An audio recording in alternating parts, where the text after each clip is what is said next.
warahmatullahi wabarakatuh. Selamat sore dan salam sejahtera untuk kita semua. Selamat sore Bapak Ibu kawan pajak. Berjumpa kembali bersama kami dalam podcast Nagatu, tempat ngobrol pajak paling asyik, informatif, dan mencerahkan. Bersama penyuluh pajak KPP Madya Surabaya. Senang sekali saya Firman Masudi bisa menyapa kawan pajak semua pada hari ini. Semoga kawan pajak senantiasa diberikan kesehatan serta kelancaran usaha sehingga dapat berkontribusi lebih baik lagi pada tahun ini dan masa-masa mendatang. Pada episode kali ini kami akan mengulas ketentuan terbaru yang merupakan turunan dari Undang-Undang Harmonisasi Peraturan Perpajakan.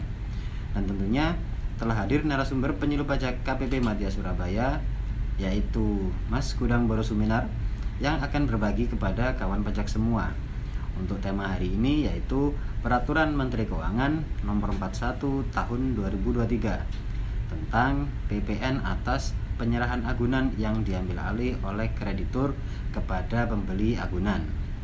Aturan ini mulai berlaku mulai 1 Mei 2023. Jadi kami harapkan kawan pajak tetap setia menyimak karena informasi ini akan sangat berguna bagi kita semua. Sudah hadir Mas Gudang, bagaimana kabarnya Mas? Alhamdulillah sehat Mas Firman ya, Sehat. tetap sehat ya, karena kondisi sudah semakin membaik, Covid juga sudah dianggap selesai ya, jadi endemi. Saya kira kita semakin semangat Mas Firman. Ya, betul Mas Gudang nih, sudah siap sharing dengan para pendengar ya tentunya. Tentu saja siap. Oke. Baik, mungkin pertama-tama saya ingin menanyakan tentang latar belakang dulu nih Mas Gudang. Latar belakang diterbitkannya PMK 41 tahun 2023. Ya, baik. Terima kasih Mas Firman. Tentu kita akan mengupas secara step by step ya terkait dengan ketentuan PMK 41 ini.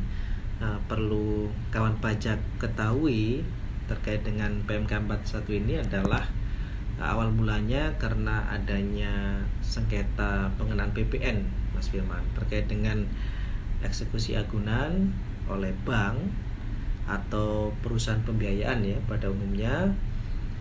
Yang menjadi objek sengketa ini pemeriksaan hingga ke tingkat pengadilan pajak dan Mahkamah Agung. Dan juga yang kedua terkait dengan karena terbitnya PP nomor 44 tahun 2022 yang memberikan kepastian hukum pengenaan PPN atas penyerahan agunan ini yang diambil alih oleh kreditur kepada pembeli serta amanah pengaturan lebih lanjut dalam PMK. Nah, oleh karena itu dengan adanya dua hal ini, PMK ini menjadi sangat urgent bagaimana pelaksanaan nanti di lapangan seperti itu. Baik Mas Gudang, jadi ini dasar hukumnya yaitu memang sudah diatur di undang-undang tadi Pak ya. Betul. Undang-undang dan terbitnya PP 44 tahun 2022. Iya, betul sekali. Sebagai amanat ya, dan akan diatur oleh PMK. Nah, mungkin bisa didetailkan lagi Mas Gudang terkait terkait dasar hukumnya di undang-undang dan PP. Baik, di Undang-Undang PPN sendiri bisa kita tinjau dalam pasal 13 ayat 1A huruf D, yaitu terkait dengan saat lain pembuatan faktur pajak.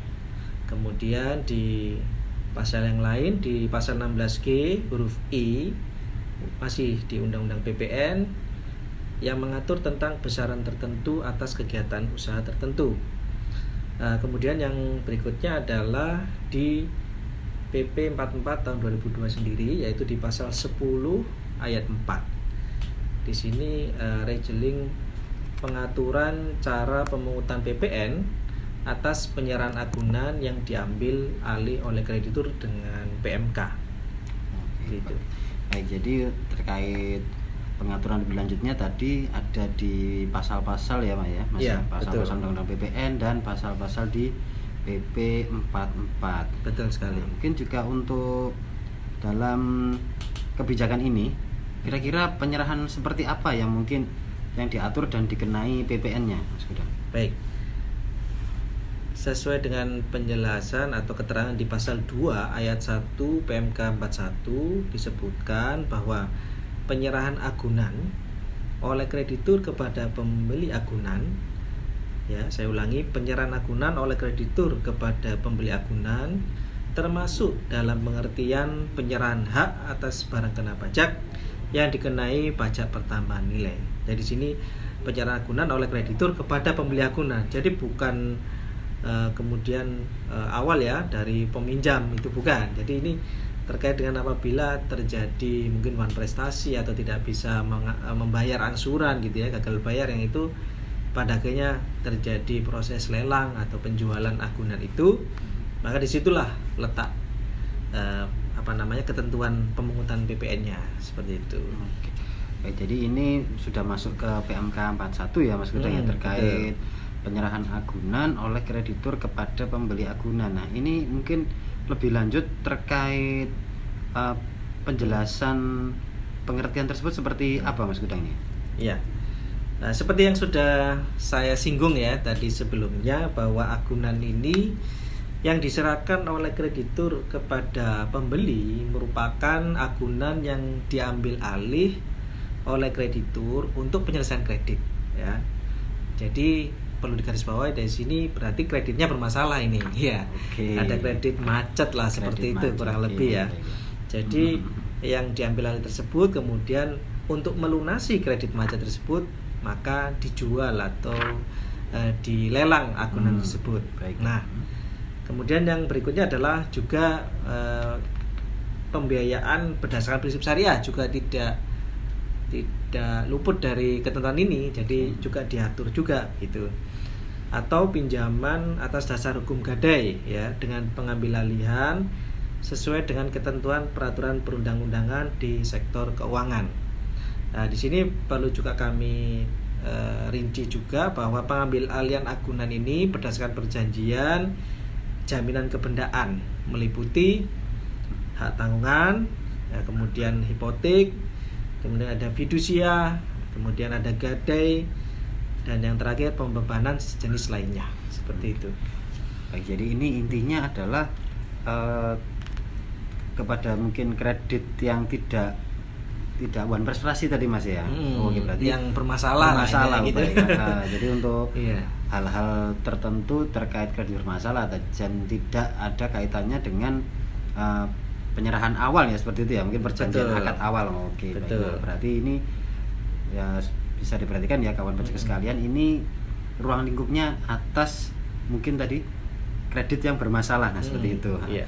Nah, kalau demikian berarti ini kan nanti siapa ini yang berlaku sebagai subjeknya, siapa pihak-pihak, siapa saja yang terlibat dalam PMK 41 ini? Ya. Nah, ini terkait dengan subjek sendiri diatur dalam PMK 41, yaitu ada 3 pihak, yaitu yang pertama kreditur, di dalam hal ini lembaga keuangan itu sendiri. Kemudian ada debitur, yaitu nasabah, ini yang mengalami tadi ya mungkin kendala ekonomi macet, ya, atau mungkin usahanya lagi kurang baik begitu ya, sehingga harus menempuh langkah untuk menjual asetnya kan gitu sebagai agunan. Dan juga yang ketiga adalah pembeli agunan itu sendiri, yang mana seperti tadi Mas ya, yang proses lelang mungkin ya. Iya betul. Jadi pembeli agunan ini yang istilahnya membayarkan sejumlah uang untuk kemudian nanti dipakai oleh kreditur melunasi utang itu sendiri gitu. Baik. Nah, jadi ada pihak lembaga keuangan yang mungkin bank ya, ini mungkin yang familiar ya, dengan bank, nasabah yang mengalami kesulitan tadi, dan pembeli agunan yang menang lelang lah, seperti itu. Betul. Baik. Nah, terkait subjek tadi, dan mungkin kita akan berlanjut ke bagaimana mekanisme pengenaannya mungkin Mas Gedang terkait penyerahan ini. Baik, kawan pajak ya, perlu digarisbawahi bahwa di sini yaitu ada 2 peristiwa ya. Ada 2 peristiwa yang perlu diketahui oleh kawan pajak sekalian. Yang pertama adalah saat barang diagunkan oleh debitur.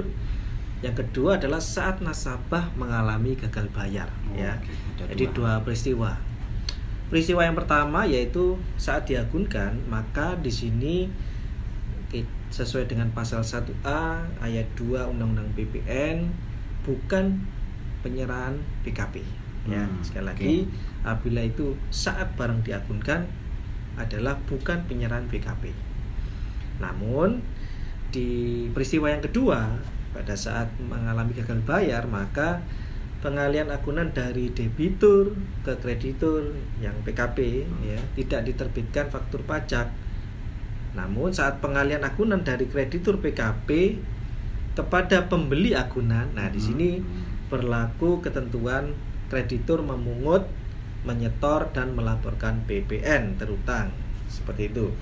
Jadi pemungutan dilakukan saat penerimaan pembayaran dari pembeli. Jadi seperti itu. Pembeli agunan Mas ya? Iya, pembeli agunan. Pembeli agunan. Betul. Mohon maaf. Jadi mungkin saat pengalihan dari bank ya, dari kreditur kepada pembeli agunan. Oke, ya.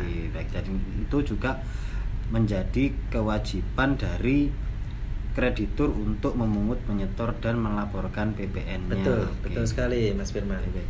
Nah, ini mungkin melanjutkan dari pertanyaan tersebut, apakah ada tarif khususnya? Tadi kan juga sempat disinggung mungkin di Undang-Undang PPN itu mengenai besaran tertentu. Nah, mungkin apakah ini termasuk yang dikenakan besaran tertentu, Mas Kuda? Ya, betul sekali ya, betul sekali kawan pajak, bahwa kreditur dalam hal ini memungut PPN dengan mekanisme menggunakan besaran tertentu ya, yaitu 10% dikalikan tarif PPN dikalikan DPP, atau secara efektif adalah 1,1% dikali harga jual agunan.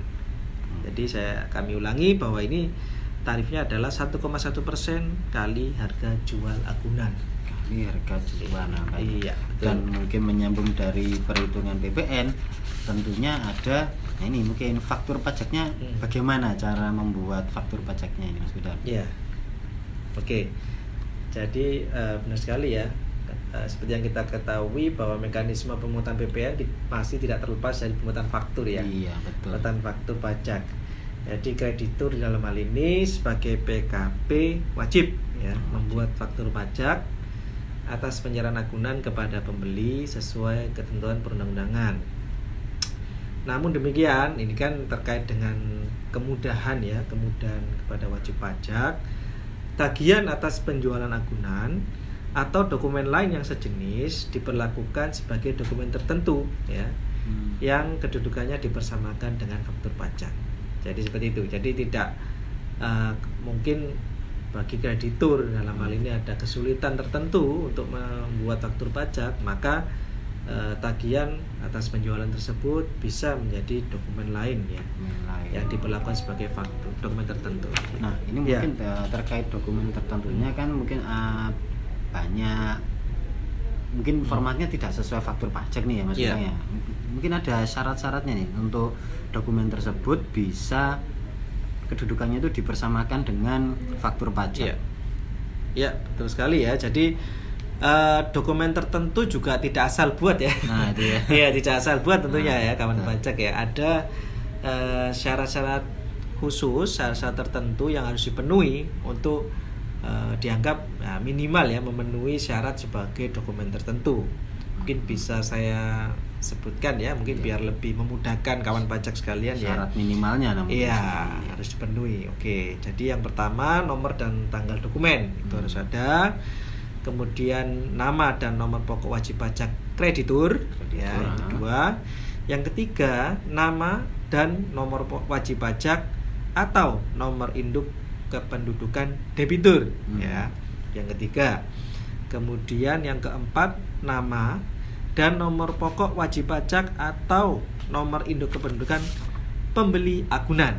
Nah, oke. Kemudian selanjutnya yaitu uraian barang kena pajak. Kemudian yang berikutnya dasar pengenaan pajak, dan yang terakhir yaitu diuraikan mengenai jumlah pajak pertambahan nilai yang dipungut. Jadi sekurang-kurangnya ada sekitar 7 poin. Itu yang harus dipenuhi. Gitu. Kalau bentuknya tidak seperti faktur tidak apa-apa, yang penting memuat 7 poin ini. Nah, ini juga tadi sepertinya menarik Mas Gudang, karena harus mencantumkan nama NPWP-nya semua subjek yang terlibat ini. Ada lembaga keuangan, nasabah yang tadi mengalami kredit bermasalah, dan pembeli agunan ya. Oke, baik. Jadi ini dokumennya juga tidak asal buat nih, harus mungkin ya, dan dari biasanya sih kalau untuk lembaga keuangan harusnya punya format ya. Jadi yang nanti seharusnya mengikuti dokumen tertentu yang kedudukannya dipersamakan dengan faktur pajak. Nah, sehingga juga memudahkan pihak kreditur untuk mengadministrasikan, kemudian memungut, menyetor, dan melaporkan PPN-nya ya Mas Gudang ya. Ya, jadi kan tadi kami sampaikan ya, saya sampaikan di poin ketiga dan 4 di situ ada kata atau ya. Jadi tidak harus NPWP. Oke, baik. Atau NIK gitu ya. NIK saja juga sudah boleh, dan saya rasa juga kalau terkait dengan pihak bank ya mungkin kita lebih open ya. Iya. Kita minta data apa ya pasti dikasih. Kita kasih ya gitu ya. Apalagi nanti terkait NIK sebagai NPWP maksudnya ya. Betul. Saya kira kalau NIK tidak sulit ya. Tidak sulit. Nah, terkait selanjutnya mungkin tadi kan kita sudah membahas bagaimana perhitungannya, bagaimana membuat faktur pajaknya. Nah, sekarang bagaimana cara penyetoran dan pelaporannya ini Mas Gudang bagi krediturnya. Oke, jadi terkait dengan aspek penyetoran dan pelaporan, kreditur dapat menyetorkan dan melaporkan pemungutan PPN sesuai ketentuan peraturan perundang-undangan di bidang PPN. Jadi tidak ada ketentuan khusus ya. Khusus. Untuk kode akun masih sama ya, kita gunakan 411 211 411 gitu ya. Kemudian kode jenis setorannya 100 dan SPT masa PPN-nya pakai yang 1111. Jadi tidak ada ketentuan khusus sini. Oke, baik, masih berlaku ketentuan normal ya. Mas Gudang. Oke. Betul. Nah, ini mungkin pertanyaan terakhir nih terkait pengkreditan pajak masukan. Apakah ada diatur khusus di PMK 41 ini mungkin Mas Gudang bagi pihak-pihak subjek pajak tadi yang mungkin kreditur, debitur, atau pembeli agunannya? Baik, ini bagus sekali ya pertanyaannya terkait dengan pengkreditan pajak masukan. Tentunya ini penting sekali gitu kan, karena prinsip PKPM ya kita di PPN itu sendiri. Di sini ada sekali lagi ada 2 aspek juga. Yang pertama bagi sudut pandang kreditur, dan yang kedua bagi pembeli agunan. Nah, bagi kreditur sendiri tadi kita sudah bahas besaran tertentu ya. Ya, kita ingat-ingat besaran tertentu. Maka dari itu konsekuensinya juga sama dengan yang besar tertentu yang lain yang sudah diatur di PMK sebelumnya, bahwa mirip-mirip Mas ya kan. Betul, bagi kreditur sendiri pajak masukan atas perolehan barang kena pajak dan atau jasa kena pajak sehubungan dengan penyerahan agunan tidak dapat dikreditkan oleh kreditur. Jadi tidak dapat dikreditkan oleh kreditur. Nah, sekarang dengan aspek yang kedua yaitu bagi pembeli agunan. Nah, di sini untuk pembeli agunan yang merupakan PKP ya, PKP ya dalam hal ini ya, dapat mengkreditkan pajak pertambahan nilai yang tercantum dalam faktur pajak atau dokumen tertentu yang kedudukannya dipersamakan dengan faktur pajak sesuai dengan ketentuan peraturan perundang-undangan di bidang perpajakan. Jadi sederhananya kalau bagi kreditur tidak bisa gitu ya, bagi pembeli bisa. Sepanjang PKP. Sepanjang PKP ya. Tadi ya. Karena tadi ya mungkin pembeli agunannya ini ya umum, mungkin bisa orang pribadi, bisa badan juga. Betul sekali. Berarti di sini juga sudah diatur ya Mas Gudang, mungkin ada 2 pihak tadi ya untuk kredit, bagi kreditur penerbit faktur pajak dan bagi pembeli agunan yang menerima faktur pajak. Betul. Mungkin bisa diberi contoh mungkin Mas, nanti kita sudah membahas mengenai ketentuan PMK 41 ini, bagaimana apa objek PPN-nya, kemudian siapa subjek yang terlibat, dan mungkin untuk memudahkan pendengar nih mungkin bisa diberikan contoh mungkin. Oke. Baik. Kami coba ya, saya coba berikan satu contoh mungkin ya terkait dengan bagaimana ilustrasi dari pengenaan PMK ini. Misalkan ini ada bank, sebut saja bank A ya, memberikan kredit kepada Tuan Oscar dengan agunan berupa tanah dan bangunan yang beralamat di Jalan Arwana nomor 35 Kota Solo. Nah, tanah dan bangunan tersebut memiliki luas 150 meter persegi dan dibebani hak tanggungan. Tuan Oscar dinyatakan wan prestasi ya, oleh Bank A. Pada tanggal 1 Juli 2023, agunan berhasil dijual kepada Tuan Adi dan diterima pembayarannya. Maka mekanisme pemungutannya adalah sebagai berikut. Nah ini kalau kita simak dari tadi ya ilustrasi di atas, ada 3 pihak ya Mas ya. Iya, ada 3 pihak, ada Bank A, Tuan Oscar, dan juga ada Tuan Adi sebagai pembeli ya. Maka bagaimana perlakuannya? Maka bisa kita jelaskan ya sesuai dengan panduan di PMK ini, bahwa yang pertama, pemungutan PPN dilakukan oleh Bank A selaku kreditur pada tanggal 1 Juli 2023. Kemudian yang kedua, pajak pertama nilai yang dipungut ya tadi sebagai tarif yang mengenai besaran tertentu tadi ya, kita dapati 10% dikali 9% atau 1,1% dikali 1 miliar, karena tadi harga jualnya 1 miliar ya, sehingga PPN-nya adalah 11 juta. Nah, yang ketiga, Bank A wajib membuat faktur pajak yang dapat berupa tagihan yang memuat paling sedikit tadi informasi seperti 7 poin tadi ya, nomor dan tanggal dokumen tagihan atas penjualan agunan, nama dan BWP Bank A ya selaku kreditur, nama dan BWP atau NIK Tuan Oscar sebagai debitur, kemudian nama NPWP atau NIK Tuan Adi ya di sini sebagai pembeli agunan. Uraian BKB diisikan tanah dan bangunan dengan alamat tadi seperti soal tadi ya. Jalan Arwana nomor 35 Kota Solo dengan luas 150 meter persegi. Uraian BKB seperti itu. Kemudian yang terakhir, dasar pengenaan pajak diisi nilainya 1 miliar. Jadi begitu.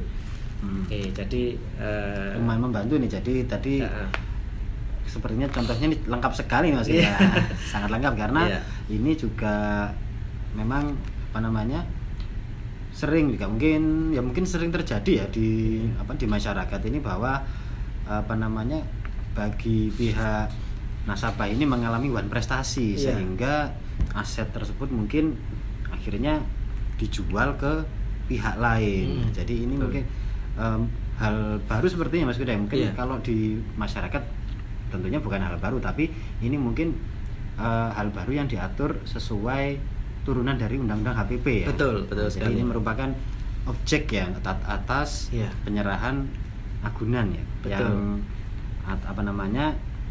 Yang menjadi objek untuk jadi yang menjadi penyerahan atas agunan ya, penyerahan agunan oleh kreditur. Nah, karena wan prestasi ini tadi ya. Agak belibet nih karena sebenarnya rumit ini.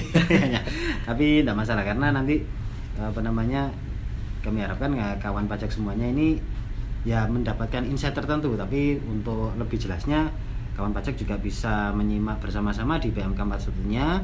Apabila nanti ada hal-hal yang mungkin perlu ditanyakan, jangan ragu ya kawan pajak untuk menghubungi KPP Madya Surabaya. Begitu ya Mas Gudang ya? Betul sekali. Siap kita menjelaskan lagi Iya. Ya mungkin sepertinya untuk PMK 41 ini yang menjadi catatan saya sudah dibahas semuanya nih oleh Mas Gudang ini dengan sangat baik ini. Terima kasih nih Mas Gudang. Mungkin izinkan saya menyimpulkan terkait dengan diterbitkannya PMK 41 tahun 2023 tentang PPN atas penyerahan agunan yang diambil alih oleh kreditur kepada pembeli agunan. Kami harapkan untuk kawan pajak yang bertindak sebagai kreditur ya, terutama bagi teman-teman lembaga keuangan dan kemudian bagi pembeli agunan. Nah, ini mungkin apabila kawan pajak yang sedang mencari tanah dan bangunan ya, biasanya hasil lelangan dari bank itu, agar sebelum melakukan transaksi lebih baik kita pelajari dulu nih terkait PMK 41 ini ya. Karena ini juga mulai berlaku tadi 1 Mei ya. 1 Mei 2023 ini sudah berlaku ini ya. Dan kami harapkan kawan pajak mendapatkan informasi ini dan bisa memberi pencerahan ya dengan menambah pengetahuan perpajakannya terkait hal-hal ini khususnya BPN ya. Ya. Oke, baik. Terima kasih Mas Gudang. Demikian ulasan PMK 41 tahun 2023 ini. Terima kasih atas atensinya dan telah berpartisipasi mendengarkan podcast Nagatu pada episode kali ini. Untuk update peraturan atau aplikasi lainnya, kawan pajak silakan menghubungi KPP Madya Surabaya. Ada Instagram kami @pajakmadyasurabaya atau chat Telegram di KPP Madya Surabaya. Kawan pajak jangan lupa untuk follow Instagram kami dan simak juga channel-channel YouTube dan acara-acara sosialisasi dari KPP Madya Surabaya. Izinkan kami tutup dengan pantun. Berhutang ke bank butuh agunan. Cakep. Pengajuan diterima bisa dapat uang. Cakep. Terima kasih kawan pajak sudah mendengarkan. Semoga usaha lancar dan makin berkembang. Cakep. Wassalamualaikum warahmatullahi wabarakatuh. Pajak kuat, Indonesia maju.